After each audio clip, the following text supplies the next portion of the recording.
But as we came out of COVID, it became really clear to us in working with schools that educators were hurting. They were tired, and many of them had kind of forgotten why they were there in the first place. And so we really started to build out and expand programs, that had existed for a long time, but really intentionally around how can we meet the needs of these educators first and foremost, and then sort of go from there. We often think about, teachers are the center, right, and the beating heart of schools. So often our work with schools starts with teachers. What is their purpose? Why do they do the work? How do they show up every day? And then it's sort of like a ripple effect from there. And so we often talk about being on two journeys with the schools that we work in. One is the individual journey towards educator and student purpose. That idea of who am I? What are my gifts? What's my impact? How do I show up in the world? And that journey, starting with that and really making sure that the people in the building are whole, leads us to be able to really go on what we call the school expedition.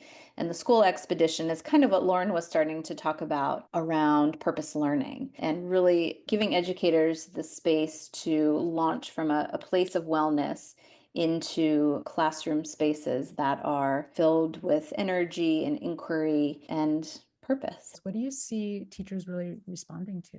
Well, I think in my experience going into schools and doing this work, educators really appreciate the gift of this individual journey. They really see it as almost like a pause in their work. It re-energizes people. It allows them to articulate the person that they know they are, right? Like Lauren was talking about what she felt in her head and heart and gut. It gives educators the words to really articulate that. Building a community of wellness, it reaches farther than we can even see in our small moments in schools. It's such an interesting thing to think about the work that you have to do with educators, the work you have to do with yourself first before supporting them, and then how you can turn that and turn into student programming. Before I joined Carolina Day, I did a lot of work around what's your why? Because I definitely believe that as people and as student learners, we're invested when we understand what is the purpose of this lesson? How am I going to apply this mathematical concept when I'm 15? That's pretty standard in educational practice for decades. Real world application. But teaching is hard. And most of us do not do it for financial reward. We do it because there's a component of us that is geared towards service and this idea of collectivism, that if somehow we can positively impact the frame of mind that students are having in this day and age, that we will position them as best as possible to adhere to their values in high stress situations. And for teachers, it's hard to hold on to that why in the day to day around attendance and behavior and COVID and all of those things. But ultimately, it's the reason why people stick. And I think any good CEO or a good leader knows that people don't leave because of money. They leave because they don't feel seen.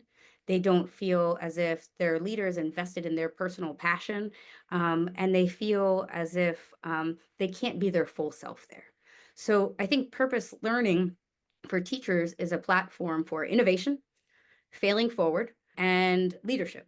How do I take my unique abilities and lead my students in a way that gives them an archetype for leadership that they might want to manifest later in their lives?